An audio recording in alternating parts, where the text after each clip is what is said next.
Good evening, geeks and gamers, and welcome to the MYTHICAST, a very, very special MYTHICAST, sponsored by Mythico Studios right here in downtown Randolph, New Jersey, across the street from Succasunda. I'm your host, Lord Morris.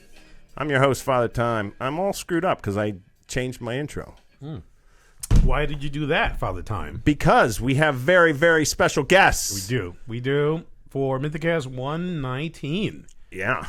We have the RPG boys. The RPG. We've been saying we've been going to do this for so long and failing miserably. We've been working on this RPG book for what, 12 years? Something to that effect. Yeah, baby. It feels it's got that much pain. Much pain behind it for sure. Now it's off to Lithuania. Yeah. Where our printers live. Excellent. Someplace out there. So who's who? What do you want to go by? You guys are the professors. First of all, the professors. We've never two actually. in the house. Well, we Are have you a had doctor the too? No. Yeah. Can you become a doctor? Are you a nurse? Sure. Yeah, absolutely. He's kind of in the medical field in a way. I am. That's true. Yeah. More than any of us. You're a right scientist. Doctor-esque. Yeah. You have a science degree? Yeah, I got a master's. It's kind of In He's a science? master of science. Nice. Okay. Yeah. Is it Not like a PhD though. Just a master's. No. So what do Or we a call you? doctorate. Is there a title to a master's degree holder? a master? You can just call me master. So we just call him master. Master. Okay, Master of science. All right. So we got two doctors and the master, a lord, and a father. Well, it's not bad. Yeah. Of all time. Of all time. Of all time. Okay, keep that in mind. All right. So we are here today, and you guys are going to do some brief intros because I don't think everybody knows who you are. You don't have to use your real names. No, you can use fake names. We never use our real name. Constantly. I never call him Chris. Whoa, whoa, whoa, whoa! Whoa. Nelson, stop that! Yikes. Yikes. Well, when I was working, it made a difference. Now it No, doesn't make any matter. difference. All right. So we're going to start by just having short intros, and then we're going to get into some deep, deep questions on the RPG book. All right. Very deep, honestly. Well thought out. We've been thinking about these questions for days. Good. Right, Father Time? No. Yes, definitely. So let's start with Doctor Number One, the Philly fan. Yeah, it's hard to stop celebrating. Still got my hat on. Me too. Father Time still got the hat on. Oh, yeah.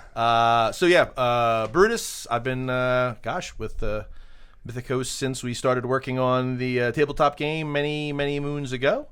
And with my two buddies here, we kind of honchoed the RPG across the finish line, and super excited to get it in print from Lithuania, we guess. Yes. Somewhere, we think. Yeah. I should actually check where they And you were the prime developer for the, or prime designer for the Inuit. Yes, I was lead on the Inuit and assistant. I mean, listen, we're a small design group, right? So everyone pitches in for everything. Pretty much. I'm I'm we all trying to pitch in build for you up. everything. Lots of, overlapping looks at things. But yeah, I took lead on the Inuit. So anybody who likes harpooning things and dragging them around the ice, that was, you could thank me for developing What are you currently that. working on? What am I currently working on? From design factions. Thank you for asking that. You're welcome. The Polynesian Kingdoms guests is my are next. asking questions. You see that? Shh. Don't ruin the flow, bro. Yes, Polynesian. Yes, the Polynesian Kingdom. So looking at how we design a faction that is, a ocean-bound faction, right, from a bunch of islands, and how do we build that into a game that started off as a landlocked game? So it kind of ties in a little bit with some of the other work that you could talk about with what you're working on. But so interesting working on them as well. So kind of that doing some RPG stuff because we're still developing pieces of that, growing the RPG side, but on the tabletop side, working with the Polynesian Kingdoms. But more importantly, you were at the Eagles Parade on Friday?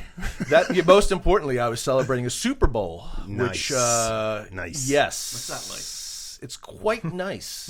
Agreed. And I Agreed. really felt the endorphins are still flowing through me, and I still feel pretty wonderful about it. So, Brutus, say you're watching an Eagles game on a Sunday. Who are you texting most? I would say you, Father Time. me? Yes, I would say it's almost as if you're on the couch next to me streaming, true. like someone who has problems that they need to. Why don't we just make this with. an Eagles podcast? We could. Let's talk about. I remember you using the word brief I know. during your introduction. They start talking about the Eagles, and it's all over. God, I can't wait for that dynasty to be done and over with. It's No. just getting started.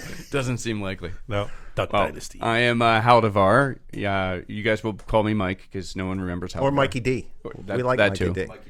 I am a co-lead designer on the People of the Totem. Also been around since the beginnings of the tabletop game when we were just a bunch of clowns running around with an idea. We are still a bunch of clowns running around. Well, with it. we have a more fully formed idea now. Yes. We have a thing. It's clownish, though. Oh yeah, absolutely. And I was one of the 3 contributors on the book. My main contribution was around the monsters, and I think that's about it for intro. Do you like the Eagles? I like the 2 of you, so I was rooting for the Eagles because I like my friends to be happy. Yeah, I was I doing can- the same thing. As I much can- as I hate the Eagles, I can disconnect. I was thinking about these 2 assholes. Yeah. And I thought, oh, okay, well, I got to root for the Eagles. It's got to be better than KC. And they're our friends. right, So, right. And it was, and we are. yes, that's true. And they won. So it was because of you and I. That's how that works. That's how that works. Okay, I'll take it. Doctor. All right, passing over to me.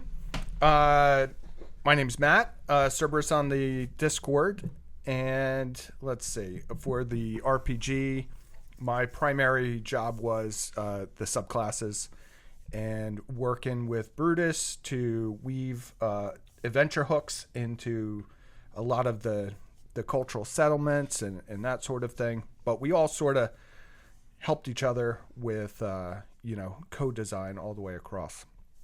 In terms of the tabletop game, I worked design on Tribal Nations, lead design on Western Federation, and working with Haldivar on People of the Totem currently.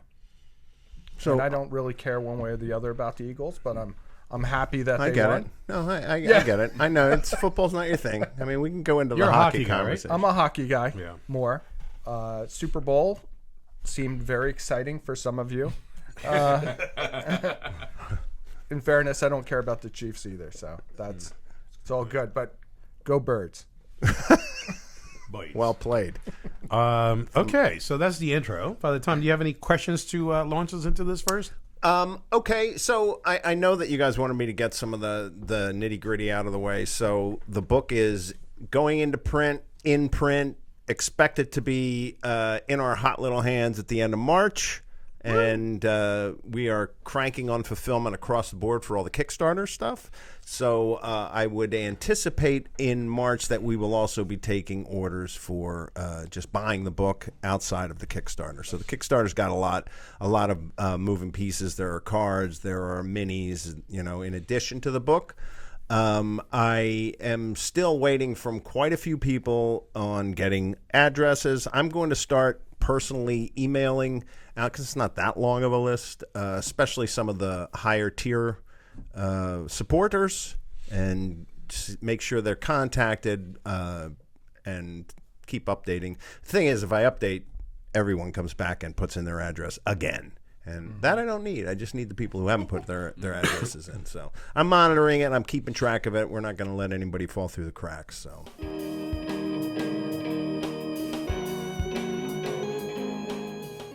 I want some young kid of any race, of any culture, to see these cultures represented in just a heroic manner as any Hollywood movie star. Yeah. Maybe that's the wrong thing to do, but I think that that's the right thing to try and do. So there's that comment. I don't know if you saw that comment last week on the Discord. No. Where there's a teacher out in Kansas City who's working with a group of students in a gaming club, and some of those are First Nations kids, right? And like these Pawnee and Osage kids. And the thing that he shared that really sort of reinforced that what we've been trying to do with Mythic Americas, the tabletop game, that's been really exciting, is he has introduced them to Mythic Americas. And he said the kids were so excited because they get to see their cultures be represented in a way where they're not just the bad guys for the cowboys to shoot, right? Mm-hmm. Or they're rehashing how their people lost their ancestral homelands. Right. They're they're real, they're heroic, they're awesome. I think the word he used is they like to see their cultures represented in a badass way. And I think we were successful with that with Mythic Americas, and I hope that continues into Heroes of Mythic Americas. I love that. Yeah, agreed. What else did you want me to talk about? You had a whole list. I want to start first. So let's say I haven't played D&D in a long time. So if I want to play Heroes of Mythic Americas, right? Where do I start? Like, do I need? Is this based on the current D&D book? So just kind of walk us through on a very basic level before we get into the actual book. Anybody? One of the doctors. So when we started writing Heroes of Mythic Americas, we were basing it on 5th edition Dungeons and Dragons and the that rule set, which was updated as we were working on the book. So we paid close attention to making sure that Heroes of Mythic Americas was compatible with 5th edition Dungeons and Dragons, as well as the new 2024 version of Dungeons and Dragons. So really what you would need, the only things you would really need to play, pick up a player's handbook and Heroes of Mythic America and some dice, and I think you'd be good to go. Okay. So, and you don't have to, this is something that you could just pick up if you've played D&D or if you're new to D&D, right? It's just literally a set of characters within that world, or what's the concept of the actual book? Yeah, so it's a campaign setting. And so Dungeons & Dragons has released campaign settings throughout multiple editions, whether it's their own IP, which would be something like Greyhawk or Forgotten Realms, where you'll learn, a little bit about the towns within there with, maybe there's some characters within that world that are specific. And that's property that, that they've put out that's official property. Then there's been open source licensing, so which allows other people to create other campaign settings, and that's exactly what we did with this. Now, Matt, you have a personal connection to the Heroes of Mythic Americas from the point of view of you are an indigenous American, you're a Native American heritage, right? Yes. And so is this one of the first books dedicated or at least focused on Native peoples of the Americas? In terms of a role-playing book? Yes. As far as I know, it is. And in terms of a role-playing book that is, connected to Dungeons and Dragons, which is, obviously hugely popular setting. Coyote and Crow is another good one, and our friend Connor over at Coyote and Crow, but that's more of like a indigenous future type of thing. And really our setting is a fantasy version of the pre-Columbian Americas. So imagine North, Central, South America, pre-European contact, and all of the cultures at the height of their, sort of civilization, and with all of that rich mythology and story, and then layered on top of that, sort of a fantasy, magic and monsters and that type of thing setting, and really it's an endless well of ideas for storytelling and for game playing, and we've been experiencing that in our own game here in the studio. I don't know if you guys want to talk a little bit about your experience with that, where we really just sort of started off as a play test proof of concept, and it has grown into a full campaign at this point. So you guys want to share a little bit about your characters? Well, yeah, I'll just sort of expand a little on that. I mean, we really did want to sort of stress test the player characters to make sure that they, felt original, didn't, felt balanced, because there's only so far you can get by writing them on paper and looking at them compared to the officially published classes or subclasses and go, it feels about right. So we wanted to get them on the table, and that's exactly what we did. And then the one solid stone giving way to something soft and yielding. The scent of the air shifts. Gone is the iron bite of blood, replaced by a thick, cloying stench of decay and disease. The very air is hot with rot, or is heavy with rot, clogging your nostrils and coating your tongue with a foul taste. A sickly yellow mist seeps from the cracks in the cavern floor, coiling around your legs like grasping fingers. So you're smelling, and it smells. Those of you who have been warriors, it's like the smell of a gangrenous wound, is what you're smelling. Great. And then, for myself with the monsters, there's very little, rules when it comes to the challenge rating of monsters, and is this monster the correct challenge rating or not, and is this too powerful, not powerful enough. So that was the concept behind getting us together, and of course we've had our Friday night fights, group going every second Friday of every month, but since like the late 90s. So we just sort of over 20 years. Yeah, we just sort of took that and used that time. So that's actually a good point, because you are all, I don't want to say competitive, but definitely experienced D&D players. We're in recovery. You're in recovery. You used to be competitive players. And so you've had 20 plus years of experience playing the game, and which gives you I think a great advantage in writing a book within the game. So I think that's good to know. We have you've asked us to level up to level 7, right? Before Level 8, I think it was. Nope, 7. 7, 8. It's all the same thing. he's going to go to 8. I'll stay at 7. 7 unless you're Pete, and then you'll level up to 8 or 9. Not telling anybody.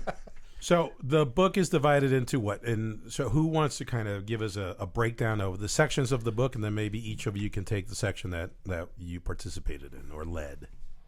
Yeah, so I think there are pieces of it that are very traditional pieces you'd expect from any setting, right? So you have your backgrounds, your feats, your spells, things that are the kind of part and parcel of anything in D&D. But when you're writing a campaign book, you got to kind of craft the world. So let me go back to how this all started. So, because I know Father Time wanted to talk about How did it start? Let's talk about how it started. So this made me think of it because someone posted on the Reddit about the hero character STLs, right? Talking about those and the models and the design of them. And I think Nick talked about the piece of making them, a real heroic looking model with more detail and all these things. So back when we were doing the tabletop game, somewhere along the line we talked about, okay, we're doing factions, but what other pieces are there? Well, it's going to be like unique things and creatures of the crux, or these hero characters that would be able to be played that aren't like necessarily your standard commanders but unique. And I think from that, at some point, I don't exactly know what the moment was, but it was like, oh yeah, heroes, and people might want to use this for their D&D games. And we went, wait a second, like why wouldn't we just make our own D&D game, right, with these exact models? And using the backstory that we had, because it was a very cool, like Matt said, kind of robust, magical backstory about the crux and ever living, ever changing, and all those pieces. But on top of it, all of the cultural parts that have never been expressed, right? Because you've essentially a Eurocentric portrayal of mythology and all the things that we've ever played.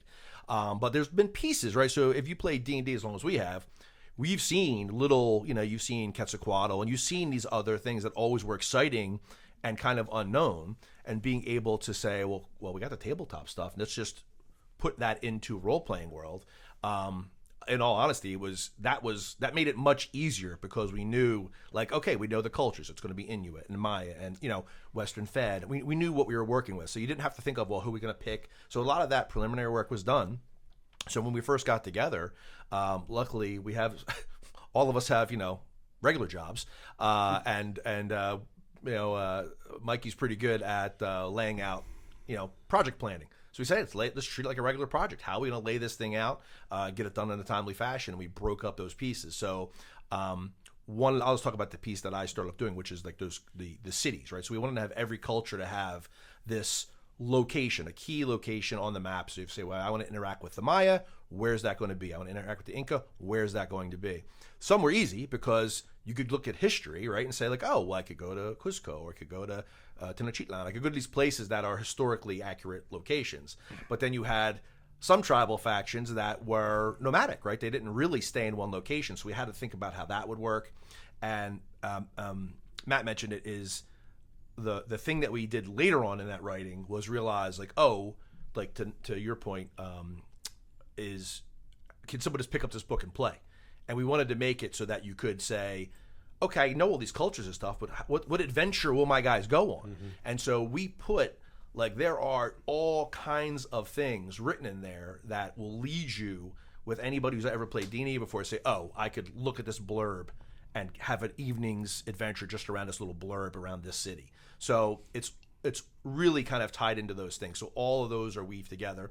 And thanks to Lord Mortis here, we have the concept of the crux, and that piece that we use as our kind of unifying spiritual connection, if you will, across all the cultures. So that's kind of how we broke it up. And I said the parts for mine, writing all the city pieces was honestly just a lot of research. So we've done that before, so pretty easy. You just research, okay, what did it really look like, and then try to figure out, well, here's the reality.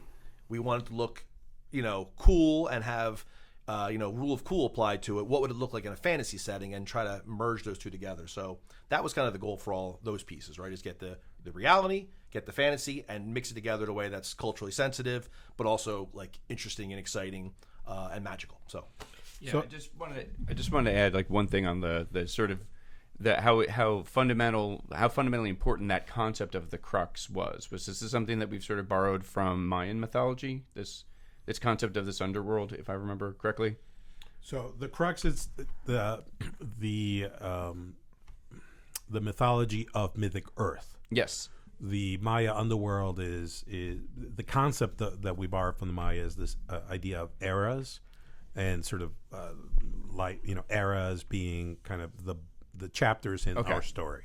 So the crux is the mechanism that allows for all of these cultures that are separated by thousands of miles and sometimes hundreds or maybe 1,000 years to interact with each other. Right, and that was a critical part of the RPG. It was a critical hurdle that we got over, which was we wanted everyone to be able to create player characters from fundamentally different backgrounds. An Inuit person, would not have known an Aztec person ever.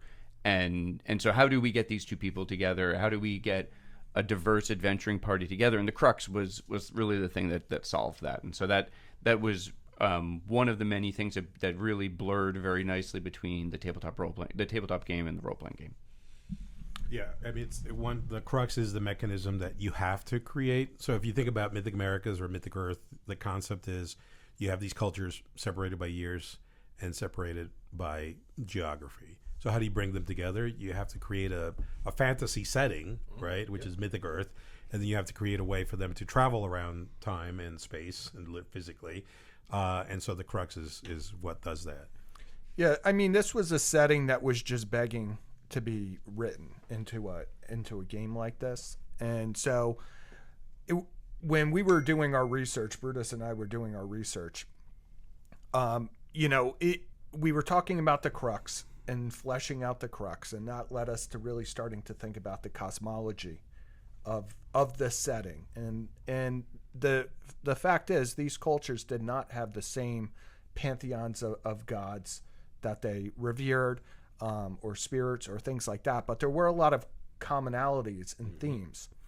And so that started to crystallize into sort of a cosmological structure that was rooted in sort of historical references, but felt fresh for the game. And so when we think about the crux, and for the lore folks, and I see people posting all the time on the Discord or on social media just begging for more lore, we have tried to take this book and turn it into a role-playing tool for you, but also it is just packed full of lore of the Mythic Earth world. And in really developing that, we were looking at sort of this cosmological structure that is three-tiered, right? There's this sky realm, there's an earthly terrestrial realm, and then there's an underworld realm. And that's common through many of these cultures that are represented in the game. But there's also like the physical world and the spiritual world. And the crux, when you start to think about the crux, it's the boundary between that physical world and the spiritual world. And it's also the piece in the game that makes it exciting is it's also the way that you can travel vast different or distances if you know how to access it, right? And so there are people who can do that, and those are those heroes, right? Those heroic folks. So, you know, you want to travel to the underworld, you're going to have to pass through the crux. You want to travel from, you know, the northern tundras all the way down to the bottom of South America. Well, the crux is a way you could do that, and it's one of the things that, honestly, when we're doing our home campaign, has been sort of the most fun to bring to life, because it was this idea, but what's it look like? What's it feel like? What's it like to go through the crux? How do I go through the various different underworlds through the crux? And so, as a game master tool. For the dungeon masters who will be developing their campaigns around it, the crux is an endless source of fun for you to play with and play with your characters. And I like in our campaign that it's not just like, you know, a Star Trek portal where you step in and all of a sudden here you are in South America. No, it gives you this vast palette to just toy with people in this unknown, and I love it because it's just, you can do anything you want, right? So on the tabletop game, and you touched upon this with some of the heroes. I'd love to hear a little bit more about the gods, the demigods, and how you guys are using the ever-living, the ever-changing concept, right? Because we talk a lot about, you know, there is no good, there is no evil. It's just a balance. And how did you overlay that kind of a concept on the RPG? Because that was a tough one. I mean, I know because we've all talked about it. Yeah. Right. Well, I mean, the way I think Matt really ingeniously brought this into the game that he wrote based on this rule set, so that we could sort of stress test it, our regular Friday Night Fights, was that we have something that is, our player characters are trying to restore the balance. So we keep finding these, in our travels, we keep finding these situations where something has intentionally disturbed the balance, and we are looking at this from the perspective of it's an unbalanced situation. We want to restore the balance, and so that there's your sort of push-pull. It's not necessarily the evil, head of the fiefdom or the king or some evil necromancer. It's this sort of back and forth regarding restoration of balance, and so that I think is a a unique way in which we've kind of adapted that concept of it's not traditional good and evil. It is this sort of unbalance aspect to it. Right, just the balance is something that's key to the universe of Mythic Earth. It's actually the icon for the tabletop game. But the concept is that the ruling children, in this case us humans, at the current era, we're the ruling children. In other eras, there have been other ruling children that were not human, right? Who we met.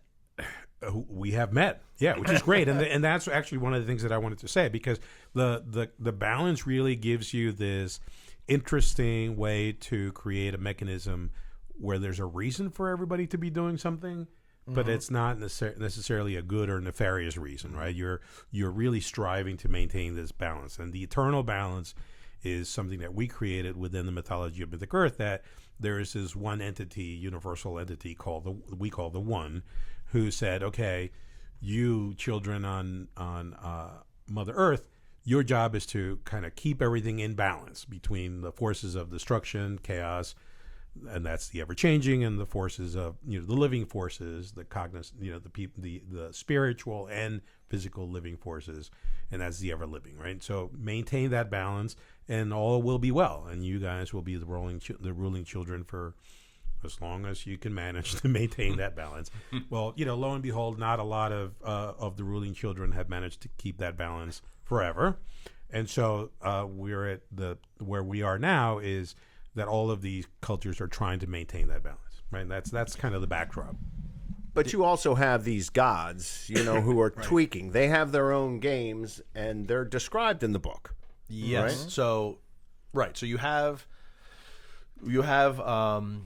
I was going to talk about Go what ahead, talk. Nelson was talking about, and just left me. Oh no, I screwed it up for you. Well, there's Go this back to the idea. Well, rewind the tape. Rewind the tape. Oh no, I'm sorry. I got it. It's back. So I was going to say that we decided to play because when we talked about it early on, it was like, well, is your character going to be an ever living character, an ever changing character? And we talked about building that into actually the rule set, so Right. the rules would be around that. Right. And we kind of got away from that. And it's really baked now into the gameplay of the group who's playing, right? So our group who's playing this campaign now in the universe, we are playing very much as ruling children, right, who are seeking to maintain the balance. We're not really ever living or ever changing. You could theoretically get your party together and get a group of friends and say, hey, let's make we're all going to be ever changing. Our party's going to be about creating chaos and whatever. And the DM could lead you in a direction, right, of where you're going to do these adventures around trying to upset the balance. So that's a very viable way to play the RPG, and playing it from the other side too, of saying, well, we are, the super, we're into the ever living side. There's forces of chaos everywhere. We're always trying to stop them, and just being over the top with it. So you could really play any of those pieces from a gameplay perspective, which I thought was, in all honesty, we stumbled into that. Like when we started playing this campaign, I was like, oh, this is kind of interesting because we're playing really. Very truly like that middle of where we are keeping the balance. Our group is about keeping the balance, our party. So that's what I wanted to say. That's what I was. Good. Yeah. And if you think about like what we borrowed from the Maya, with this idea that mankind are currently the ruling children within the world, but that it hasn't always been that way. Mm-hmm. There have been other types of beings that were the ruling children, and then something happened, and everything changed. Right? There was this. I think about it in terms of sort of a punctuated equilibrium type of situation. But the idea with the ever living and the ever changing is that there's a tension that exists between these forces. And there's an equilibrium that has been established. And within that equilibrium is the current civilization of all of these, of the factions, right? So their civilizations are balanced on that fulcrum point between ever living and ever changing, being in equilibrium. So if you were a party who was not satisfied with the status quo, right? You're anti-Aztec Empire, for example. One way that you could topple the empire would be to disrupt the equilibrium between ever changing and ever living. And so sort of the antagonist in the game we're playing in our home game is doing this, is attempting to do just that, right? For whatever purposes, they are trying. Yeah, they haven't discovered this yet. So listener, I'm not going to reveal it. Yeah, right now, I don't want to spoil it. But the enemy is an agent who is trying to disrupt the status quo so that the ruling children will wane, right? And some other group will become the ruling children. I could jump in with a real good example of that. Sure. So a good example, I think, of one of the games we played maybe a couple months ago was going into one of the cities, and then they were sacrificing, right? They were sacrificing citizens, and so the adventurers don't make any judgment like, oh, they're sacrificing. This must be some evil culture. It's like, no, that's this culture, right? There were sacrifices. We know historically there were many cultures who sacrificed, people, creatures, so on and so forth. But the balance is that it's very limited and it's very specific, right? And that was thrown way out, and they were just essentially sacrificing people in like a logarithmic scale, like worse and worse every hour. So it wasn't that it was sacrificing was evil; it was that the rate of sacrifice was throwing off the balance, right? So there was a balance issue, not these are evil people. So that, which was very interesting because we almost said nothing about it during the game. And then we just, had the adventure and so on and so forth. And after the fact, I'm like, oh, that really was kind of a neat way because we've never played. We've been playing our entire lives. We've never played the game where it was that way. It was always like, that's the evil necromancer or the lich. They're doing all these awful things. Right. You have to go kill them because you're the good guy. And so this was very interesting is that it didn't make value judgments on the culture. It was just like, no, this thing is going to throw it out of balance. We need to stop these specific growth of these sacrifices because that's what the villain had been doing. So, it was. I just thought that was interesting and like a very good example of it not being good evil, it being this balance piece. I actually think it worked really, because I was thinking about that when we were playing the game. Two things that I find amazing about the games that we're playing on, monthly, is first, the setting is incredible. Matt, you've done a great job of bringing that setting to life. But every city that we've been to, what was the last city that we went to with the, Cusco. No, before the At Lake Titicaca? yes. What was the name of that? That was the floating city. Yes. Yes. Amazing, an amazing job of painting a picture, really in a fantasy setting that I've never seen before. With, in this case, it was previous ruling children, which in our game, if you are no longer a ruling children, there's only a very few of you left, and you're seed children, right? Your job is to kind of seed knowledge of the balance to the next possible ruling children. And it was just great. It was great to see seed children within With their diminished culture. Yep. But with their demigod still there, protecting them. I thought it was great. It's so different than anything else I've ever played. Agreed. Right? Agreed. Yeah. So, knowing every single page of this book painfully, and I don't mean that, it's not a judgment statement. So we've talked a lot about the kind of like I look at the book in three pieces, right? And we've talked a lot about the cities, the culture, the ever living, the ever changing, the gods, the demigods, and then there's also a very specific section that is for the different archetypes that we've created, and then there's the monsters, right? So why don't we go through the archetypes a little bit, talk about where we came up with the ideas. We could even discuss which ones we're playing in the game.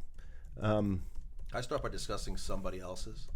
Sure. So one of the archetypes, and I know I did nothing with this one. It was Mikey playing the community bard of the Taino, which it was like and I think Matt, you did the majority of the work on that, and it was a complex one because it's very complex. very complex, and you see it written up, you're like, oh, is this thing going to work? Like, that's the problem with all these. It's not as easy as a tabletop game where you could run a quick battle with it, you could roll some dice, like, okay, statistics wise, it looks like the math is relatively easy to sort, right? Like percentage wise, how many times you're going to hit, how often is going to get killed. This is a lot harder to figure out, is this thing going to work, this class? And last adventure, like watching him play that community bard just shined. Like that was like the ultimate support. Like it was pulling damage away. He did such a good job. That was great. Of playing it. I was so proud. But it was cool seeing, like, when it's like, It was super cool. when something just works, and when you're like, oh my, it's working just like how you imagined in your head, and Mine's not working like you well, guys imagined it. Why don't you explain what I was just talking about community bard. I think it was one that it's when you look at it, you're like, is this thing good? But it's like the ultimate like support bard. It It's is. a great It job is. with that, and also still can. It's throw tactically spells. complex. Yes, there you That go. one. It's That's for sure. it's one of those ones, if you're gonna, like, you would not take this as your first ever D&D character to play, right? If you've been playing for a while and you want to have some really be thinking about a battlefield when you get to that phase of it, then it's a great character. So how about this? We each talk about somebody else's character. Father Time, your character's an Inuit ranger. Yes. This is one of my favorite things about the game and the characters, right? So we go through these various, and I am the rookie in the group, right? So I'm like, what do I roll? What do I add? Constantly leaving out like the things that I'm supposed to add to my And in modifiers. fairness, the amount of information you have written over top of your character sheet, you'd think it would be clear, but there's just so much. You've put so much there that I'm like, oh, that is It's much 1,000 more than damage. I'm sure that's what it is. But what I notice with our characters, which is exactly what you want, is these are heroes, and so they're dependable. You know they're going to generate a certain amount of damage, and they're going to be somewhat survivable, some more than others. But then when they get hot, the spikes are unbelievable. Like when he pulls out that harpoon, and it's just like he's just cranking out damage. It's big. Your character creates more damage than the freaking barbarian, as it were, right? Yes. Ironically, yes. Yeah, which is awesome. But it just, you can visualize that harpoon and the damage that it does, and when you pull it out, and you get that concept of like you're pulling this harpoon out of Or this when I pull creature. them towards you, or Yeah, when it's I great. keep them in range. It's I gotta say, I mean, I've played Rangers in the past, but this guy he's got some beef to him. Rangers are usually kind of like hit and run, kind of hidey hole, and this guy is like, You got a special pet? Yeah, the muskox. My Oming Mock, which I love. You know I love my Oming Mock. But So go ahead. So yeah, so Nelson's character is from the as yet to be released culture of the Chachapoya, or at least as yet to be released on the tabletop game. Yeah. And yours is sort of it's almost a traditional DPS spike damage rogue character, but it's all through a blowgun. And so you have a blowgun. If you hit, you do a single point of damage because it's a needle, and everything else is then can you get the ingredients to make specific poisons, and so you have access to a certain amount of poisons, and those poisons, of course, do either a tremendous amount of damage, or they could create effects or put effects on our enemies or things like that. So that is sort of a reimagined blowgun sort of ranged DPS guy, whereas the character that I'm playing is a bard, which is not traditionally a tank, and that's essentially what my character sort of turned into, is sort of a healer / tank by using this giant reservoir of hit points to be able to remove wounds from the rest of the party, so I can sort of stay out of the fight and take on others' damage. But I think it's interesting to think that a bard as a tank and a ranger as a frontline fighter, those are very different than the standard D&D roles for those same classes. And I think that's awesome. Yeah, I think one of the funniest things is always when the Chachapoya rogue does like 45 damage with a blowgun dart, and you have to creatively describe what could possibly have happened with this thin little dart. Have you ever seen them? This thin little dart, like how did that do? Like right through his eye or in his neck and right out the other side. Like what could have occurred to do that much damage? But it's definitely pretty cool. So my character is a priest of Inti, the Inca. And very early on, we discovered one of the very cool. So, one of the abilities of that subclass is the ability to brew ayahuasca.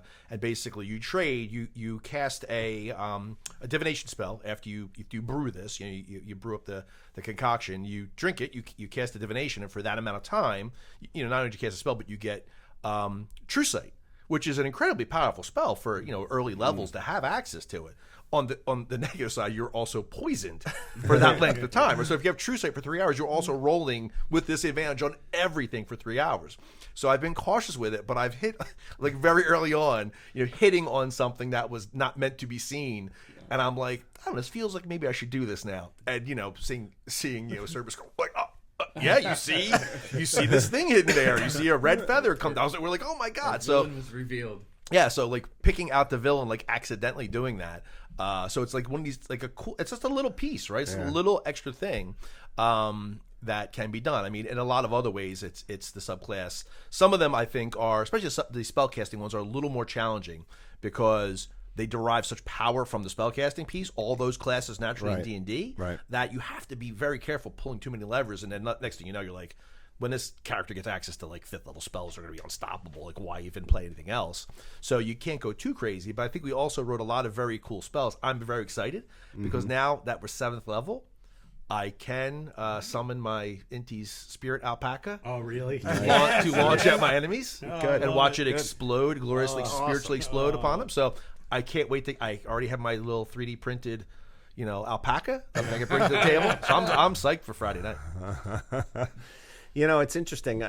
It would be great, Matt, if you could talk a little bit about the magic user specifically, because we don't have no one played the medicine person, and that has a lot of variety to it, which I think is unique for our game as well. So, yeah. So all of these subclasses are interesting, and I love all of them, and watching how they're turning out is so much fun. I think players who pick up this book for the first time and have expectations that a barbarian is going to work the same way that a barbarian does in a Forgotten Realms setting, or a ranger or a bard, I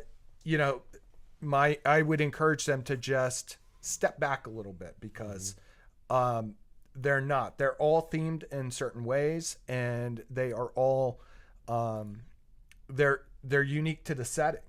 And we tried to challenge some of these things as well, right? Like, what if you had a barbarian where dexterity was more important than strength and constitution? That kind of thing. But the spellcasters have been particularly fun to play around with, right? So, we didn't have a medicine keeper. But if someone wanted to pick up the book and play a medicine keeper, what we did was we based different... We provided a framework where you could either pick up a medicine keeper of a particular historical society, right? Like the Owl Doctors or something, or the False Face medicine keepers, or you could build your own. And so that's sort of fun to think about. I'm looking forward to seeing people post about their medicine societies that they come up with their medicine keeper. But it turned out that the sort of class that fit best there was the sorcerer class. And so they're really fun. And basically what we did was we looked at those medicine lodges all sort of had a theme to them. And so that theme you will see sort of level up over time. And their medicine bundles or whatever fetishes or things like that they're using become their spell focuses. So it's pretty fun. The other one that nobody picked up was the Priest of Tlaylock, which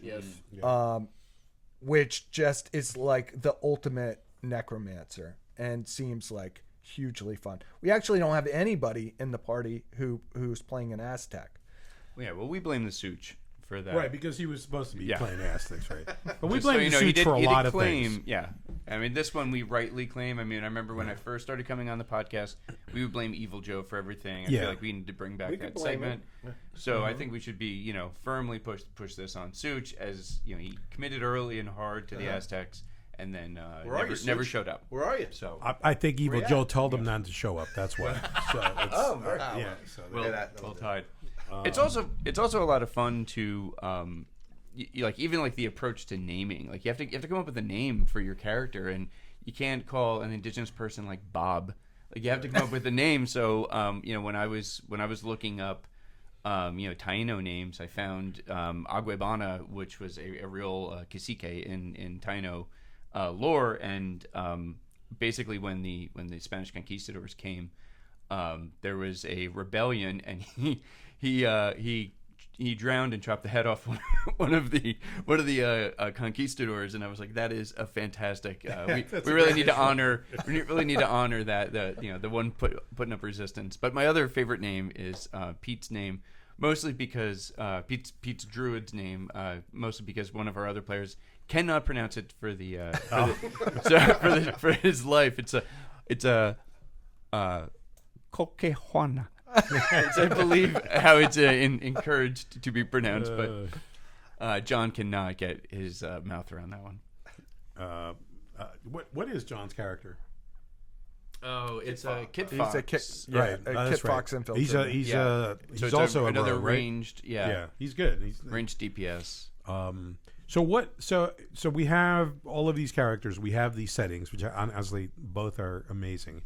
What is your vision for what's next, right? Because so the book is going to be out. It's going to be out at the end of March. We're going to start shipping the books out. People have their digital copies already. Yep. I've seen a lot of commentary about the adventures. What are the adventures? Are you guys are you planning on publishing adventures? Baby. Oh, okay. So I was very happy to help out and put out all of our proposals for the Gen Con events to be to come up, and we were putting out 18 tickets for our RPG, 3 tables of 6, to be run by the 3 of us. We'll have pre-gen characters for each of those, and miniatures that hopefully we'll be able to everyone will be able to keep their miniature.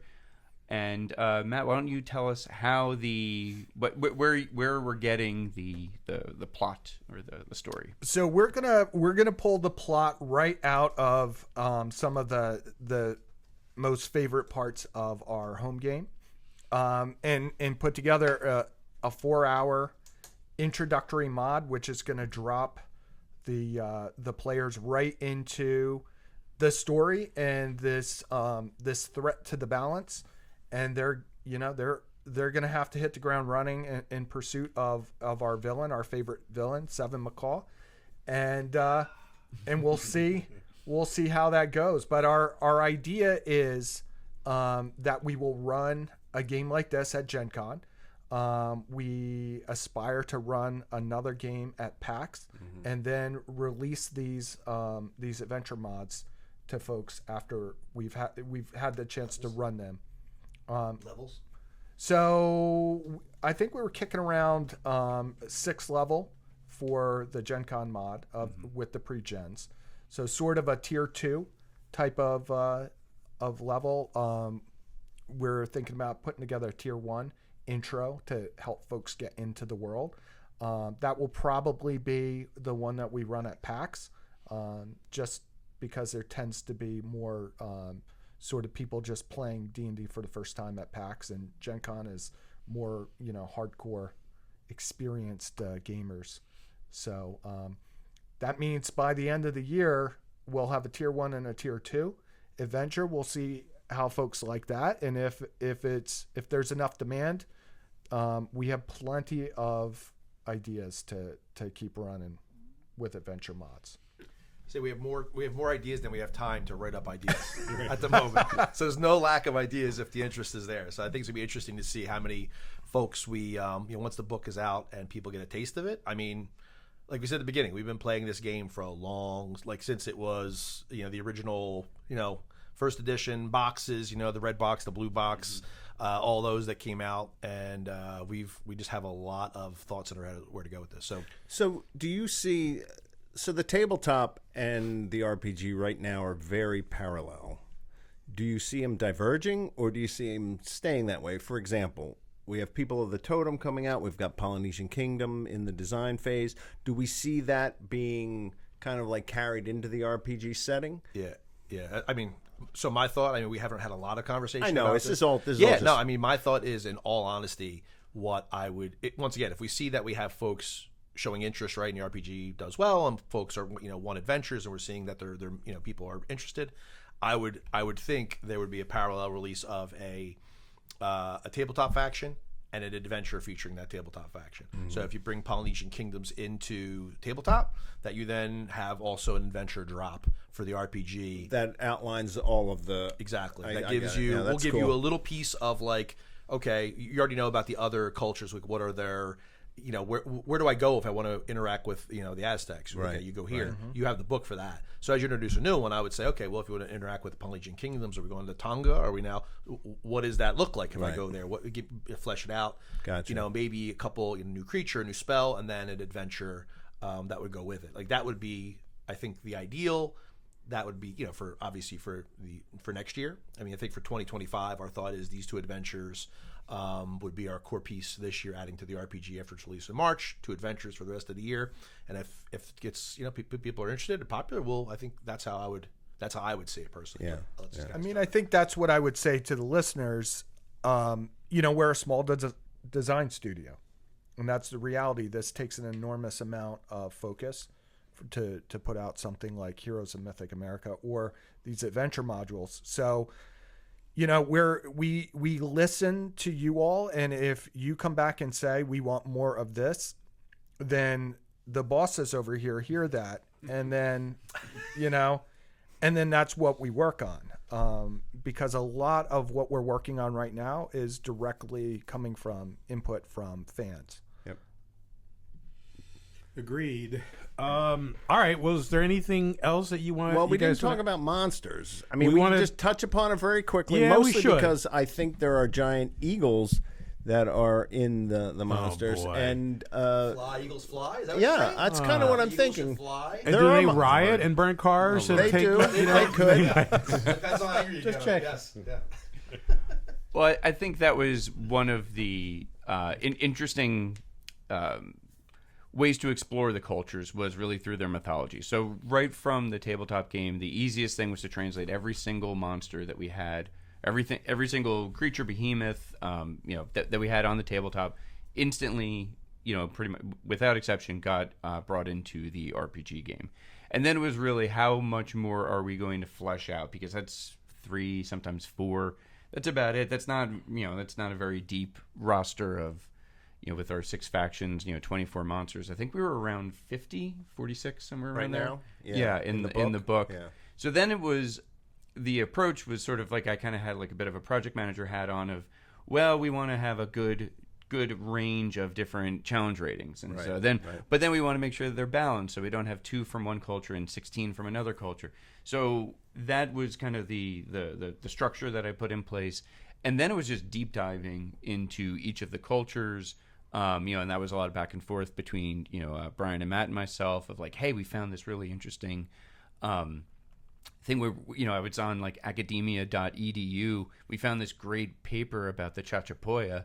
And they have this this net called a sepulcro, and it was basically how they carried around their big giant urns and whatever in their bags, this big open weave net, and they had a legend, like so many of these cultures do, to basically keep the kids from wandering around at night, of this net would grow mouths at the intersection of all the, like where the little knots were in there, and would come out at night and transform and eat you up, and so that was Solpikuro was the legend of this net, and so that was just one of those things where it's just instantly like, okay, well, I don't know exactly how we're gonna do this, but we have to do this, and yeah, exactly, rule of cool. So a lot of them was really kind of backing into, okay, this is a fantastic thing. How do we want to do this?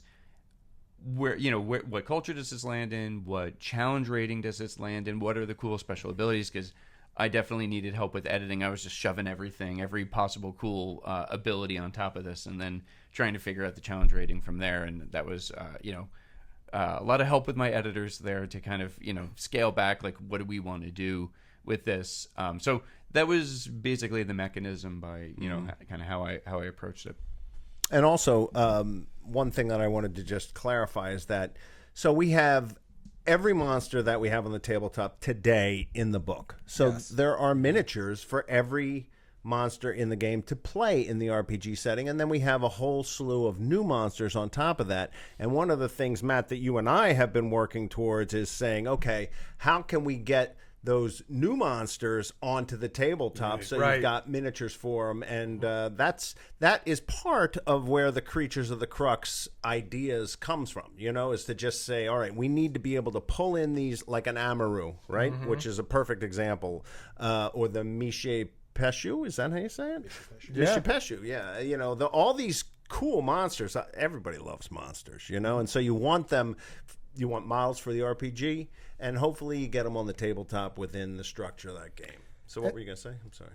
No, I was going to say, like, when we were going through all this, there's, depending on the culture, there was either, a ton of information, or it was a little harder. Like, Chachapoya is a little harder because not as much written or recorded about them versus the big societies like the Inca, the Mysore, and so forth. So, there was a couple times where you're reaching, but I have to say, one of the ones that, and I don't know the mythology fully, but the Boraro was one of those ones that I'm not sure the mythology, but it was such a hilariously ridiculous monster. Who drafted the Boraro? Exactly. Who drafted that monster for the book? It was your son. Yeah, your kid. That's the one you assigned to your kid. That's It was right. your son, yes. Well, I guess the apple doesn't fall far from the tree. I'm not going to lie. Yeah. So For those that don't know, so when we stumbled upon it in the writing, it was this weird kind of like at first like, it's like a Sasquatch. It's like it's kind of this Sasquatch-like creature. It's not a Sasquatch. Oh, no. It's not. Oh, no. Well, it's. I don't know how we say a well-hung Sasquatch. So it basically would attack people with its genitalia, With its member. with its member. Yes, with its Johnson. sizable. It's sizable phallic member. And so that's hilarious, right? Because it's scary, yes, that would even be a possibility, but also incredibly weird. Yeah. So we're like, well, we can't not put this thing in. Well, yeah, and once you've been beaten to death, The second part, right, is that it basically drains your body. With and, this slong. yeah, and then apparently it doesn't even say that. I don't even know how it does it. Guess that that's implied. That's implied. And then blows you up like a balloon, essentially. Yes, I love that. And sends you back to your village. Like talk about a creature that freak your buddy shows up just inflated, floating back into the village. I mean, talk about panic. Like it's like that's one way, but it is a creature that defends the forest. It's actually in the lore, like not a creature of like it's actually defending nature, right? Yeah. So it's a creature of the like balance. an eco-terrorist. Exactly. But the description, we were like, I was like, oh yeah, we got it. This has got to make it into the book. So That's things like that are stewardship gone too far right there. But my favorite part of that monster is that your son is the one that did the prototype draft. And he wrote it right on the edge and very tastefully. Oh, I'll let him know. He'll appreciate that. I read it and I just started laughing. and I said, okay, it's not out of bounds to put in the book. Yeah. It really isn't. Yeah. So And we wanted to make it so that, listen, if you're like, listen, I'm playing with a group of little kids or whatever, all right, you just leave it out. Sure. Right. But for even if you're anybody of even a little bit of maturity, it's not written in such a way to be vulgar, right? It's just what it is. So it came out pretty funny, I think. So one of the things that's really cool about all of these new creatures in our bestiary and the monster section of the book, for folks who played the game as long as we have, everything is memorized. You know what's coming. You know what their vulnerabilities are. You know what they're going to do. You're not falling for the cloaker anymore or the mimic or any of that stuff. But all this stuff is new, and everything is like in playing the game, watching you all, no matter what it is, and how nervous you are about it. I get endless joy out of it. Well, I think that's one of the biggest things about this when I'm listening to this conversation is if you all remember in the very beginning of this project, we said we wanted to give people an intellectual itch, that they would learn about these cultures, that they, by playing the game, they would learn something about other peoples that just people are not familiar with. Mm-hmm. And this, I know for me personally, playing the RPG version of the game has done that. Like it just, the cities, the description of the cities, the peoples, the characters, it just makes you want to go and look for more, research, do more research to find out about these people. So I think you guys have done a great job in that department. So we have a few minutes. Any last words before we call it? Call it a day. Don't look at me. Yeah, you're the guy who's supposed to be organizing this. No, I'm excited. Go. I think for the three of us, this has totally been like a childhood dream. As you said, like we've been playing since Advanced Dungeons and Dragons, the red box, the blue box. We played all through college. This was how the three of us became friends was this game. Brian and I were taking biology 101 together, and we were sitting across, and then somehow it just, we're like just BSing. And then all of a sudden I said, I think Brian said, oh yeah, something about playing Dungeons and Dragons. I went, you play Dungeons and Dragons? And so now then we had this whole group of friends. So this has really been, 30, 40 years in the making for some of us. And now for us to have our names on a book is, that we brought something into the world is, could not be a whole lot cooler. Yeah. So thanks. Agreed. 100%. And I think I'm super excited, and I hope we get a lot of good vibe at Gen Con. I'm thrilled to GM the game we wrote, in the setting we wrote it, and I think anybody who's a fan of RPGs will enjoy it and have a good time. So I'm psyched. I hope we get a good turnout, and I'm excited for Gen Con. Yeah, and when Gen Con? When can they sign up? May. Yeah, so all the events go on sale in May. Okay. I don't know the exact date, but yeah, it's like mid-May on a Sunday. Okay. And I will say there's this long-standing joke about D&D players telling everybody about their characters and their adventures and folks not wanting to hear about it. I will say we want to hear about it. As you start to play the game, you start to play around with Heroes of Mythic America, share your adventures with us, because like it was said, this was a passion project for us, and we want to hear about the fun that you're having in your own home games. I think it's fascinating that I don't know how long it really has been, 2 or 3 years at this point, hasn't it? But I can just remember when that light bulb went off above every one of our heads all at the same time when we were just talking about it. And we're like, oh, we just have to do it. We have to do this. And to see it now as a reality, to see it as a finished product is just so exciting. And makes you proud. And you guys did a great job. Yeah. Great job, guys. Great job. Hey, many thanks to you for all your editing work. And I know that's painful. Exec work on the back end with Lord Mortis. You guys, It takes a village. And Nick, the humble CEO, did an amazing job of he did. A lot of the illustrating art stuff. I mean, it was, like you said, this is not a, small studio. It's just all of us working. We all have other things that we do, and everyone constantly pitching in time and effort, and it got over the finish line. I think all the tabletop products, the RPG products, I mean, I think they're all extraordinarily good quality, on par with anything you see coming out from major producers that have full teams of people working full-time development. It's funny when we are very, I don't want to say seasoned, but I think we're seasoned at the tabletop aspect. We know what it takes to go from an idea to the point where you're putting models on the table and you're releasing rosters. The book was a whole new world for us, Writing it was one thing, and you guys coming up with all the creative, but then being able to take that and actually go to a publisher and say, okay, publish it. We had really no idea what we were getting into, and it was quite the learning experience. A lot of pain, but the end result is just amazing. So I'm so excited. Yeah, we're not an easy group to sort of manage. Oh no! Either. Oh no! No, Matt. You guys are the easiest ever. Like every single one of us is like upper management. All upper managers look at each other. But I'm the manager. No, but I am actually the manager.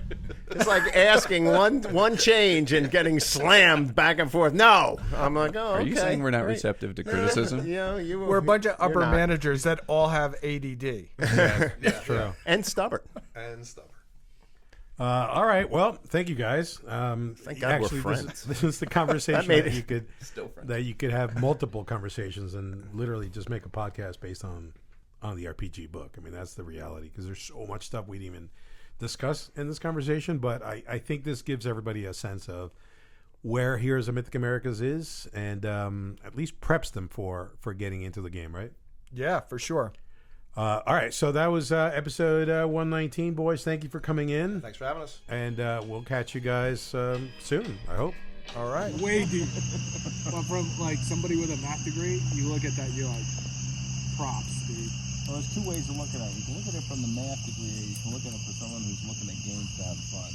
Yeah. When it gets that hardcore, it's like, holy. Well, the funny thing is, I listened to an interview with him, and he just moved to Germany and hasn't been able to play.